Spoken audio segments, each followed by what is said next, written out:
নমস্কার স্যার, আমাদের ward commissioner sir আছেন ওখানে আমাদের সাথে। স্যার একটু বলুন না কি হলো এখানে। নাকি এটা তো অনেক পুরানো গাছ একটা। হ্যাঁ, এটা এই গাছটা এখানে ছিল, কিন্তু ওই যে কালকে রাত্রে থেকে মুষলধারে বৃষ্টি যে পড়ছে, বৃষ্টির কারণে এবং বাতাসের কারণে গাছটা হঠাৎ করে রাস্তার উপর সকালে পড়েছে।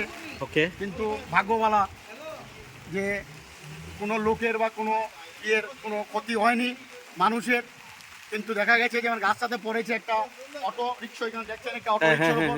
লোকটা খুব গরিব, তার অটোর উপরে পড়ে অটোটা দেখা গেছে বেশ ড্যামেজ হয়েছে এবং মানুষ এটার মধ্যে কিছু লোক ছিল চলাচলে, কিন্তু বেঁচে গেছে, ওদের উপর পড়েনি। স্যার আপনারা ফোন করেছেন ডিজাস্টার ম্যানেজমেন্টের কাছে, আমি ডিরেক্টরকে ফোন করেছি ওনাকে, তো উনি আশ্বাস দিয়েছেন এখনই উনি আসছেন। ওকে ওকে। হ্যাঁ, উনি আসছেন, এখানে বলছেন ওনার টিমকে পাঠাচ্ছেন। এটাই বলছি। আমি আবারও প্রশাসনের দৃষ্টি আকর্ষণ করছি যে আপনি এই আপনাদের মাধ্যমে আমি বলছি যে তাড়াতাড়ি যেন এই গাছটাকে রিকভারি করা হয় এখান থেকে। এবং যেভাবে কালকে রাত্রের থেকে মুষলধারে বৃষ্টি পড়ছে, শিলচর শহরের যে অবস্থা দেখলাম, এবং আমিও কিছু জায়গাতে ঘুরে এসেছি, দেখেছি মেচাগার অবস্থা, শিলচরের অবস্থা। শিলচরে মানুষ লোক কিভাবে ভাব চলবে, এটা একটা নিশ্চিন্তর মধ্যে চলে বেড়েছে।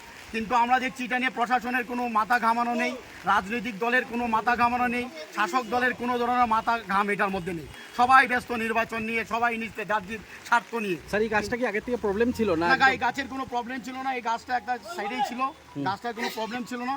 গাছটা হয়তো বাতাসই হোক বা তার গুঁড়াটা নরম হয়ে গেছে, যে কোনো কারণে অতি বৃষ্টি বাতাসে গিয়ে গাছটা রাস্তার উপর পড়ে, সম্পূর্ণ রাস্তা ব্লক হয়ে গেছে। এই রাস্তাটা যেটা আছে, এটা একটা শিলচর শহরে যত অটো রিক্সা আছে, সেই অটো রিক্সার এইটা একটা বাইপাস, এই রাস্তা দিয়ে যায়। এই অটো রিক্সা নাই করে 3-4 হাজার অটো রিক্সা আছে, এই রাস্তার উপর দিয়ে ডেলি চলাচল করে। এটা একটা বিরাট ধরনের একটা অসুবিধা হচ্ছে, মানুষ আবার এই জায়গা থেকে আবার ঘুরে যাচ্ছে। একদম। Okay, thank you sir, thank you. আমরা পরে আবার যোগাযোগ করবো আপনাকে। Thank you, thank you.